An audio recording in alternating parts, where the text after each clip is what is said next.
nessas duas mensagens. Na quinta-feira, quando nós começamos a pensar e a conversar aqui, a minha pergunta, ou aquilo que eu queria responder é: como que a gente vive num mundo do qual nós não fazemos parte, quando esse mundo nos oferece coisas boas? O mundo oferece para nós, algumas vezes, um trabalho legal. Esse mundo do qual nós não somos oferece para nós, algumas vezes, um salário legal, uma certa estabilidade. Algumas vezes esse mundo nos oferece um certo conforto, outras vezes esse mundo nos oferece um certo sucesso. E essa era um pouco da realidade de Neemias, pelo menos no capítulo 1 do seu livro, do seu diário. Ele era copeiro do rei, ele cuidava da cozinha do rei, ele tinha um papel de influência, ele tinha um papel de estabilidade, ele tinha uma certa segurança.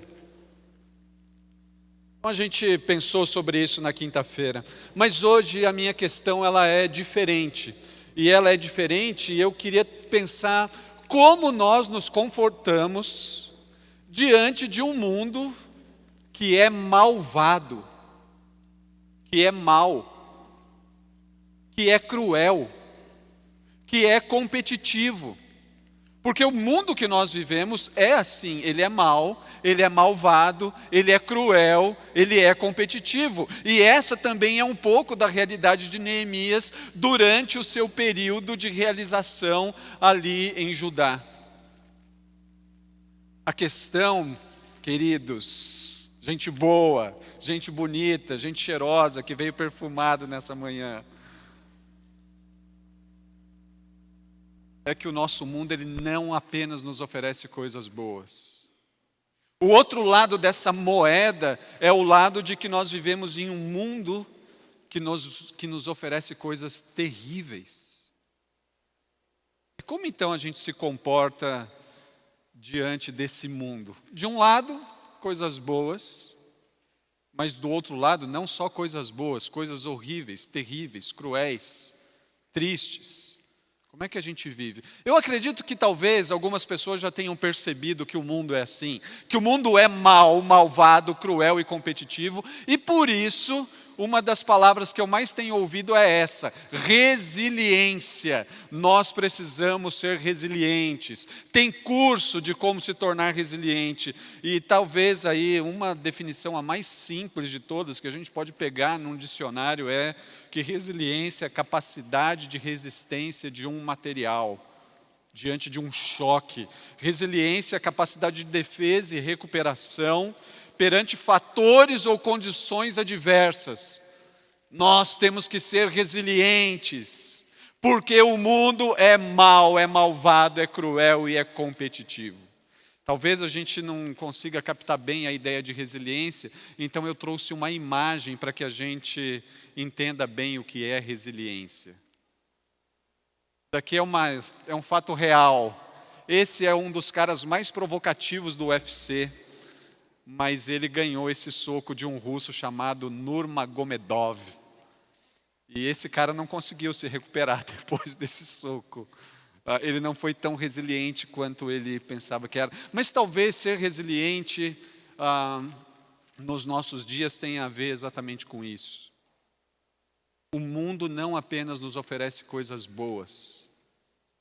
O mundo que nós vivemos é um mundo mau, malvado, competitivo. E aí sim, a gente tem que ser resiliente, sim. Quero olhar com você de novo para o exemplo de Neemias. E agora eu quero que você, por favor, abra a sua Bíblia comigo no capítulo 4. E o objetivo nesse tempo aqui é irmos do capítulo 4 até o capítulo 6. Nós não vamos ler todos os capítulos inteiros, eu quero fazer alguns destaques deles. Mas eu gostaria que a gente acompanhasse a leitura juntos, olhando para o exemplo de Neemias, do capítulo 4 até o capítulo 6. E eu quero chamar a sua atenção para os primeiros versos aí do capítulo 4. Capítulo 4, do verso 1 até o verso 3. Sambalate ficou furioso quando soube que estávamos reconstruindo o muro. indignou-se e zombou dos judeus. Disse na presença de seus companheiros e dos oficiais do exército samaritano: o que esse punhado de judeus fracos, fracotes, pensam que estão fazendo? Imaginam que serão capazes de construir um muro em um dia só, porque ofereceram alguns sacrifícios? Pensam que pode fazer algo com as pedras queimadas que tiraram de um monte de entulho? Tobias, o amonita, estava ao seu lado e comentou: basta uma raposa subir lá e esse muro de pedra desaba. O mundo não nos oferece só coisas boas. O mundo que nós vivemos, ele é mau, malvado e cruel. Capítulo 4, versículos 7 e 8. No entanto, quando Sambalate, Tobias, os árabes, os amonitas, os asdoditas, souberam que a obra avançava e que as brechas no muro de Jerusalém estavam sendo fechadas, encheram-se de ira. Eles planejavam vir lutar contra Jerusalém e causar confusão em nosso meio. Versículo 11 e 12. Enquanto isso, nossos inimigos diziam: antes que eles se deem conta do que está acontecendo, cairemos sobre eles e os mataremos, acabando com o seu trabalho. Os judeus que moravam perto dos inimigos nos disseram diversas vezes: eles virão de todas as direções e nos atacarão. O mundo que nós vivemos é um mundo mau, malvado, cruel, competitivo. Capítulo 5. Versículo 1 até o versículo 6. Por esse tempo, alguns homens e suas esposas fizeram um grande protesto contra seus irmãos judeus. Alguns deles diziam: nossas famílias são grandes, precisamos de mais alimentos para sobreviver. Outros diziam: hipotecamos nossos campos, nossas videiras, nossas casas para conseguir comida durante esse período de escassez.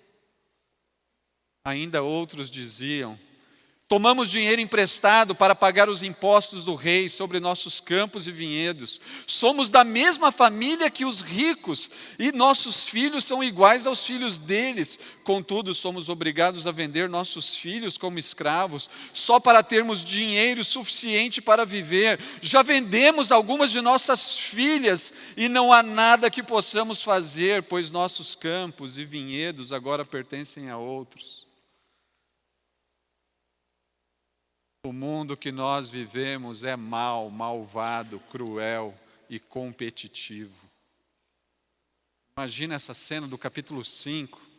O pessoal, para construir muro, está tendo que vender filhas.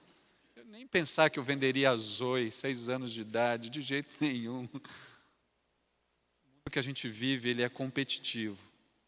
Até mesmo quando a gente está lidando com os irmãos. Capítulo 6, verso 1 e 2. Sambalate, Tobias, Gesem, o árabe, e o restante de nossos inimigos descobriram que eu havia terminado de reconstruir o muro e que não restavam brechas, embora as portas ainda não tivessem sido colocadas em seus lugares. Então Sambalate e Gesem enviaram uma mensagem pedindo que eu me encontrasse com eles num dos povoados da planície de Ono. O mundo que nós vivemos é mau, malvado, cruel e competitivo. Que convite estranho. Capítulo 6, versículos 5 até o 7. Na quinta vez, o servo de Sambalate trouxe nas mãos uma carta aberta. Uma carta aberta que dizia assim: há um boato entre as nações vizinhas, e Gesem o confirma que você, Neemias, e os judeus planejam se rebelar, e por isso estão reconstruindo o muro. De acordo com esses relatos, você planeja se tornar o rei deles. Corre a notícia de que você nomeou profetas em Jerusalém para proclamarem a seu respeito: olhem, há um rei em Judá. Pode ter certeza que essa informação chegará ao conhecimento do rei Artaxerxes. Sugiro, portanto, que você venha conversar comigo. O mundo que nós vivemos é malvado, cruel e competitivo. Não gostei desse cor. Esse cor ele pode ficar mais bonito. Vamos lá. O mundo que nós vivemos é malvado, cruel e competitivo. Olha isso agora. Uma carta aberta. Que negócio é esse de carta aberta? É como você fazer uma postagem lá no Facebook falando mal de alguém. Onde isso começa a ser viralizado e compartilhado para tudo quanto é lado.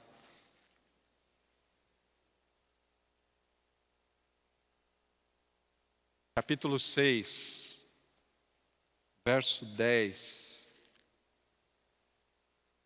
Algum tempo depois fui visitar Semaías, filho de Delaías, neto de Metabel, que não podia sair de sua casa. Ele disse: vamos nos encontrar no templo de Deus e trancar as portas. Esta noite seus inimigos virão matá-lo. Verso 12. Verso 11. Alguém de minha posição deve fugir do perigo? Alguém como eu deve entrar no templo para salvar a vida? Não farei isso. Percebi que Deus não tinha falado com Semaías, mas que ele havia sido contratado por Sambalate e Tobias para anunciar essa profecia contra mim. O mundo que nós vivemos é malvado, cruel e competitivo.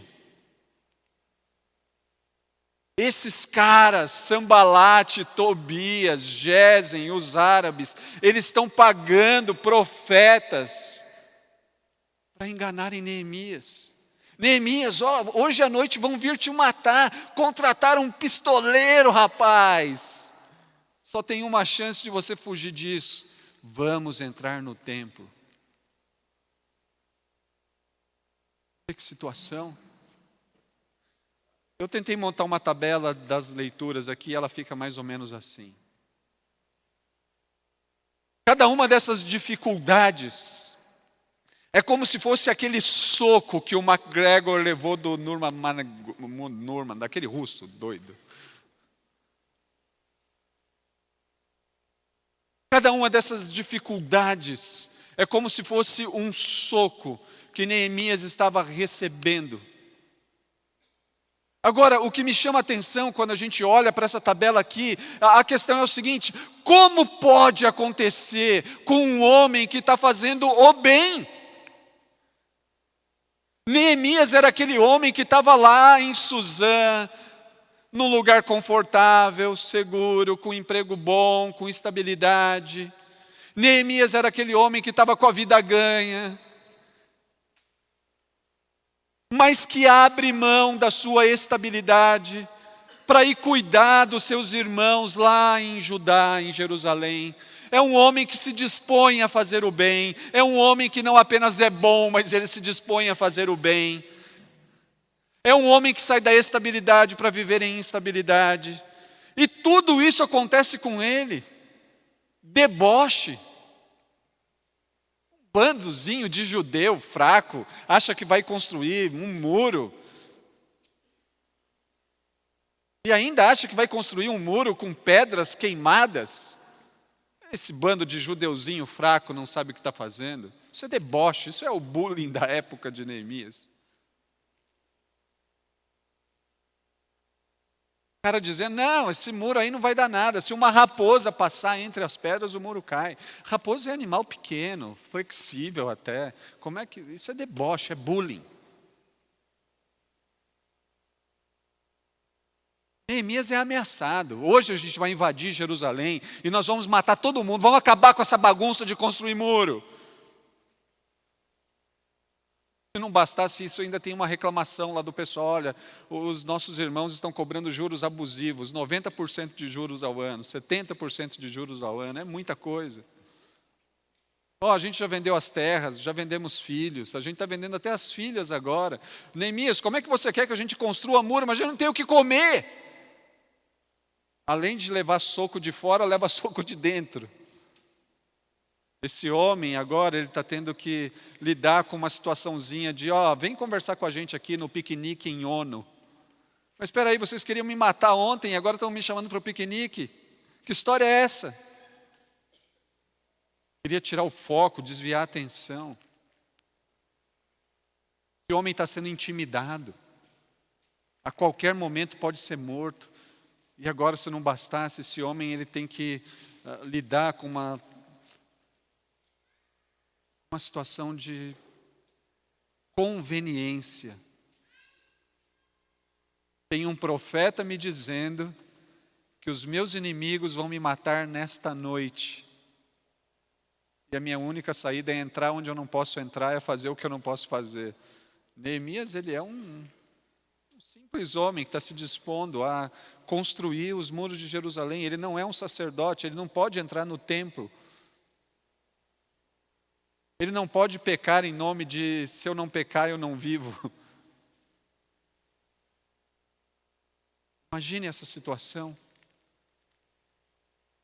Um homem que tinha uma profissão, tinha um emprego, tinha estabilidade, no mínimo tinha segurança, tinha conforto, minimamente talvez alguma certa influência. Como pode um negócio desse acontecer com quem está fazendo o bem? Como pode tantas dificuldades dessa natureza acontecer com pessoas que estão comprometidas em fazer a vontade de Deus? Ele estava fazendo bem, gente, isso é indiscutível. Quando eu olho para cá, me ocorre pelo menos duas visões a respeito das dificuldades, duas visões a respeito das crises que a gente passa. Mas eu quero que você preste atenção que as crises que a gente passa porque o mundo que nós vivemos é mal, malvado, cruel, competitivo, e aí as crises elas vão vir quase que naturalmente. Mas e quando elas vêm? Que tipo de visão a gente deve desenvolver a respeito delas? A primeira que eu diria é que elas podem ocorrer sim. Mesmo que a gente esteja fazendo o bem e mesmo que a gente esteja fazendo a vontade de Deus. Eu olho para Neemias e é a essa conclusão que eu chego. Elas podem ocorrer. Elas podem ocorrer porque o nosso mundo é um mundo caído, onde as pessoas são maldosas, onde elas a todo momento querem competir. Elas podem ocorrer mesmo que a gente esteja fazendo o bem, mesmo que a gente esteja fazendo a vontade de Deus. Mais uma segunda visão aqui é de que quando essas dificuldades ocorrem,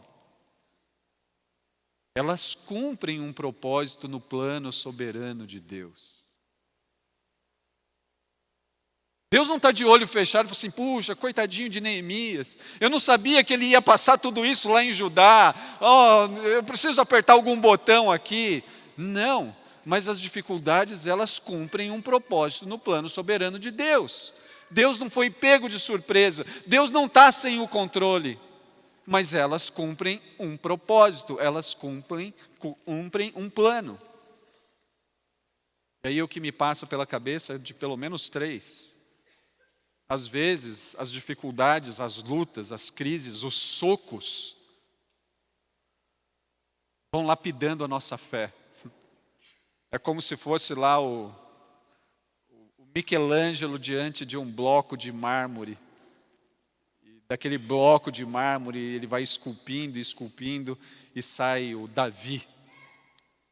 Aquela escultura de 5 metros e 17 de altura. As dificuldades que nós enfrentamos nesse mundo cumprem esse papel de lapidar a nossa fé. Mas não só isso. As dificuldades, elas cumprem aí o papel de aumentar a nossa dependência. E talvez aconteça com você que em momentos de dificuldade, de tristeza, de dor, a cada soco que você vai levando, talvez dentro da sua própria casa, como Neemias no capítulo 5. Ou cada soco que você vai levando no local onde você trabalha, onde você estuda, aonde você se relaciona. À medida que você vai levando o soco lá, você talvez vai ficando mais humilde e vai se curvando mais diante de Deus e pedindo para o Senhor: Senhor, me ajude. As dificuldades que nós enfrentamos aumentam a nossa dependência. E aqui eu lembro lá do C.S. Lewis, que ele diz que o sofrimento e a dor funciona como uma espécie de megafone de Deus para chamar a nossa atenção. E quando Deus chama a nossa atenção, o que a gente tem a fazer é cair de joelhos diante dEle e pedir a Ele: Senhor, por favor, me ajude a prestar atenção. Senhor, eu preciso do Senhor. Se o Senhor não me ajudar agora, eu vou sucumbir. As dificuldades, elas lapidam a nossa fé, elas aumentam a nossa dependência, mas eu diria também que as dificuldades, elas nos ajudam a nos tornarmos conscientes das nossas limitações. A gente passa a entender que nós somos muito, muito limitados. A gente vai acreditando que a gente é invencível, principalmente na adolescência, na juventude. A gente acha que a gente pode fazer tudo, a gente acha que a gente domina tudo, a gente acha que a gente pode ir para qualquer lugar, a gente acha que pode fazer qualquer coisa. Mas quando as dificuldades vêm, a gente começa a descobrir como eu sou limitado. Eu não tenho tantas condições assim, eu não consigo fazer tantas coisas assim.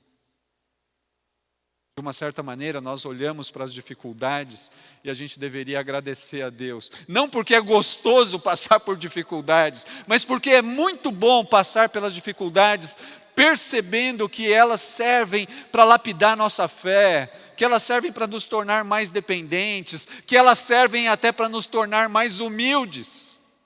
Nós não somos invencíveis, nós não somos vingadores. Nós somos, na verdade, muito limitados. E às vezes as dificuldades cumprem esse papel de mostrar o quão limitados nós somos. Quando a gente olha para aquela tabela lá das crises de Neemias, a gente tem que considerar, sem dúvida nenhuma, de que a maneira como nós vamos reagir às dificuldades vão fazer toda a diferença. A maneira como a gente vai reagir aos socos, a maneira como nós vamos nos recuperar diante dos socos, vai fazer diferença se nós vamos agravar os problemas ou se nós vamos resolvê-los. É lindo olhar para o texto, para a narrativa aqui de Neemias e se deparar então com o verso 6, do capítulo 6, o verso 15, aonde o texto diz: por fim, no dia 2 de outubro, 52 dias depois de começarmos o trabalho, o muro ficou pronto. Ah, Neemias, ele se recuperou muito bem diante de cada soco, diante de cada pancada. Ele se recuperou muito bem diante do deboche, diante das ameaças, das reclamações, da tentativa de desviar o foco dele. Ele se recuperou muito bem diante da intimidação, ele se recuperou muito bem diante da conveniência, da proposta de conveniência que foi feita a ele. Agora o muro está pronto, 52 dias depois, prazo recorde. O que esse homem fez? Como é que ele se recuperava depois de cada pancada, de cada encontro com a dificuldade? No capítulo 6, o verso 16, ele diz assim: quando nossos inimigos e as nações vizinhas souberam disso, souberam que os muros estavam prontos, ficaram assustados e sentiram-se humilhados. Perceberam que a obra havia sido realizada com a ajuda de nosso Deus. Quando os nossos inimigos souberam, quando começou a ser postado lá no Instagram de Neemias, muros prontos, hashtag muro pronto, O pessoal começa a curtir, mas os inimigos também estão lá curtindo. E aí eles ficam irritados, eles ficam bravos, eles ficam irados. Mas o texto diz também que eles se assustam e ficam humilhados e eles chegam a uma conclusão. Deus está com esse pessoal aí. Isso está acontecendo e eles percebem que a obra tinha sido realizada e concluída com a ajuda de Deus. Essa última expressão, perceberam que a obra havia sido realizada com a ajuda de Deus, é uma espécie de equivalência a João capítulo 17, verso 15, quando Jesus está orando pelos seus discípulos e também por nós, e dizendo: Pai, não peço que os tires do mundo, mas Pai, eu peço que os livre do mal. Deus, Ele protege do maligno. E não apenas protege, mas Deus ajuda a realizarmos a obra para a qual Ele nos chamou. É Ele quem ajuda. A maneira como nós vamos reagir a cada uma das dificuldades vai demonstrar se nós vamos agravar as dificuldades ou se nós vamos resolver essas dificuldades. Depois, além de você ler o livro de Esther, que o pastor Emílio recomendou, você vai ler também o livro de Neemias, claro. E você vai ver que, depois que você lê Neemias, não, mas é insuficiente. Então você vai ler Esdras também. E aí você vai começar a descobrir nesses dois textos, Esdras e Neemias, que é recorrente uma expressão. A expressão que constantemente aparece lá: então orei. Então oramos, a boa mão do Senhor estava conosco, a boa mão do Senhor estava sobre nós, a boa mão de Deus era comigo, por isso as coisas vão sendo feitas. Esse homem no capítulo 1 ele começa a orar, e 100 dias depois ele ainda está orando. Toda a reação desse homem, e quando você for olhar para os textos, você vai ver: diante do deboche, orei; diante das ameaças, oramos; diante dos conflitos, reagi na dependência de Deus, orei, a boa mão de Deus, orei de novo, orei mais uma vez. É muito recorrente essas expressões. Sem dúvida nenhuma, Neemias é um homem resiliente, é indiscutível que ele é resiliente. É indiscutível que ele vai se recuperando depois de cada soco, de cada dificuldade, depois de cada agressão. É indiscutível. Mas é um erro eu deixar vocês saírem daqui dizendo: eu quero ser como Neemias. Senhor, faça de mim um Neemias do século 21, assim que acabar a REC. Neemias é resiliente. Passou pelo que passou e completou a primeira fase da sua missão. Ele não completou toda ainda. E se você quiser conhecer outra parte, você vai ter que continuar lendo o livro. Ele passou, ele completou a primeira parte. Mas na verdade, gente, resiliente mesmo é Jesus. Resiliente é Jesus. Ele sim é perfeitamente resiliente. Ele sim cumpriu a missão completamente, cabalmente, perfeitamente. Ele sim nos resgatou para valer. Ele sim pagou o preço definitivo. Ele sim morreu no nosso lugar. Ele sim pagou pelos nossos pecados. Ele sim, mesmo diante da morte, ele ressuscita no terceiro dia. Ele sim é perfeitamente resiliente. Amém? Ele sim, amém, ele sim é perfeitamente resiliente. E uma vez que ele é perfeitamente resiliente, esse texto de Neemias, ele me manda de novo lá para a vida, para o ministério, para a obra dele, para as descrições que nós temos dele lá no Novo Testamento. E a primeira delas que eu quero dividir com vocês é o que Pedro diz a respeito de Jesus. Porque Deus chamou eu e você, chamou aquele pessoal lá também para fazermos o bem. Mesmo que isso resulte em sofrimento. Pois Cristo sofreu por vocês. Ele é nosso exemplo. Amém? Ô pessoal, vamos lá. Ele é nosso exemplo, amém? Sigam seus passos. Ele nunca pecou, nem enganou ninguém, não revidou quando foi insultado, nem ameaçou se vingar quando sofreu, mas deixou seu caso nas mãos de Deus, que sempre julga com justiça. Ele é perfeitamente resiliente. Ainda Pedro, mas ainda que sofram por fazer o que é certo, vocês serão abençoados. Portanto, não se preocupem e não tenham medo de ameaças. Em vez disso, consagrem a Cristo como o Senhor de sua vida. Não tenham medo. Não tenham medo de viver nesse mundo que é mal, malvado, cruel e competitivo. Não tenham medo, porque esse Jesus perfeitamente resiliente, ele orou ao Pai e pediu ao Pai que ele nos guardasse nesse mundo. E o Pai tem feito isso.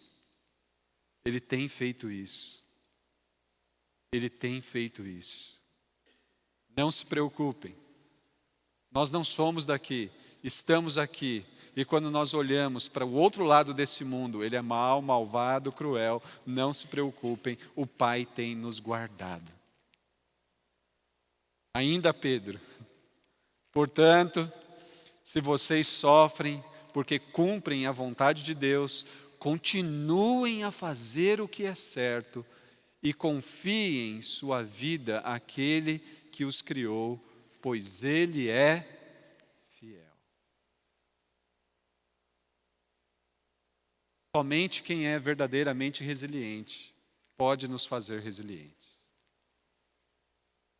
Não tem outro jeito, não tem curso. Mas tem a possibilidade de que aquele que é resiliente, vivendo em nós, nos torne como Ele é.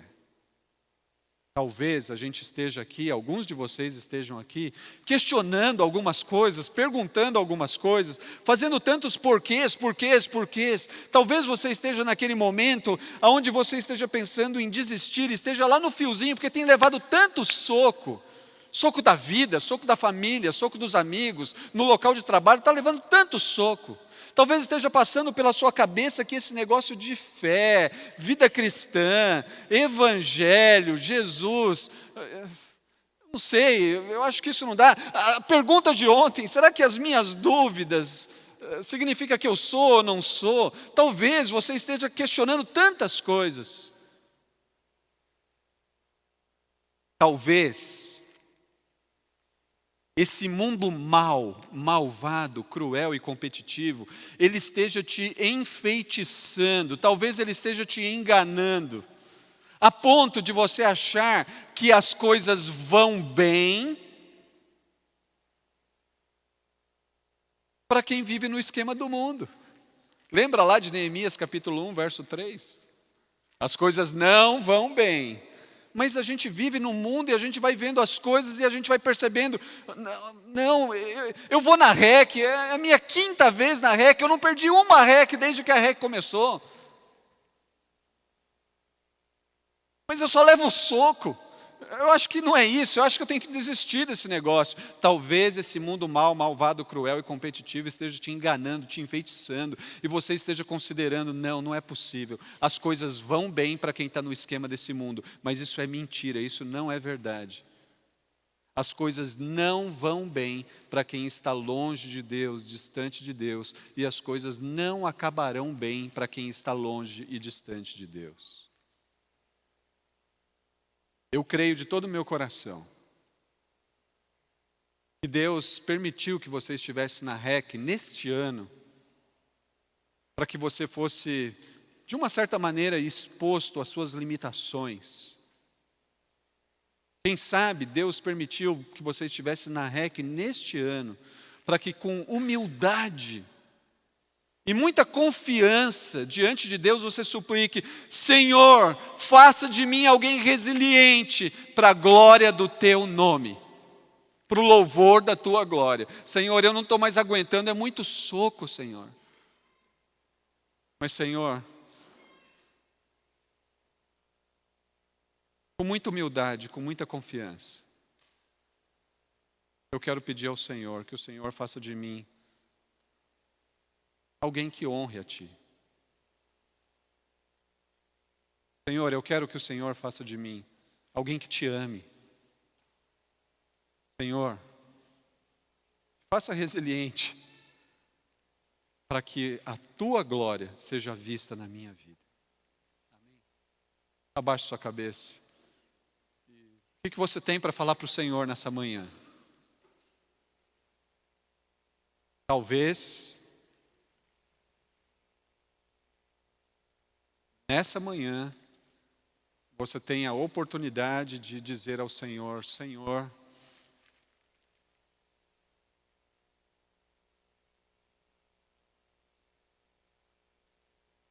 o Senhor sabe que eu tenho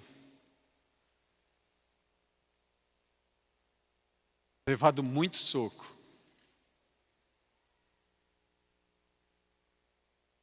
Mas eu te agradeço. Te agradeço porque a minha fé tem sido lapidada. Senhor, eu te agradeço porque todas essas dificuldades têm me aproximado mais de Ti. Senhor, eu te agradeço porque eu tenho percebido que sou limitado. Talvez nessa manhã, além de perceber tudo isso, seja amanhã onde você tenha que olhar para o Senhor e dizer para o Senhor: Senhor, que o Teu Filho Jesus Cristo, Filho único do Senhor, que morreu no meu lugar, que perdoou os meus pecados, que Ele me torne resiliente, alguém resiliente, para que o Teu nome apareça, para que a glória seja dada somente ao Senhor. Não nos cansemos de fazer o bem. Nosso exemplo é Jesus. Ele sofreu, Ele morreu, Ele ressuscitou, para que os nossos pecados fossem perdoados. Ele vive em nós. E uma vez que Ele vive em nós, nós temos tudo o que precisamos para viver neste mundo, enfrentando as durezas deste mundo. Nessa manhã, Deus está falando com você, está colocando algo no seu coração. Se você está tomando alguma decisão diante de Deus, eu novamente quero convidar você a ficar de pé. Eu quero orar por você. Quero pedir a Deus que Ele te ajude a não desistir. A não desistir diante desse mundo mau, malvado, cruel e competitivo. Ele já orou por nós.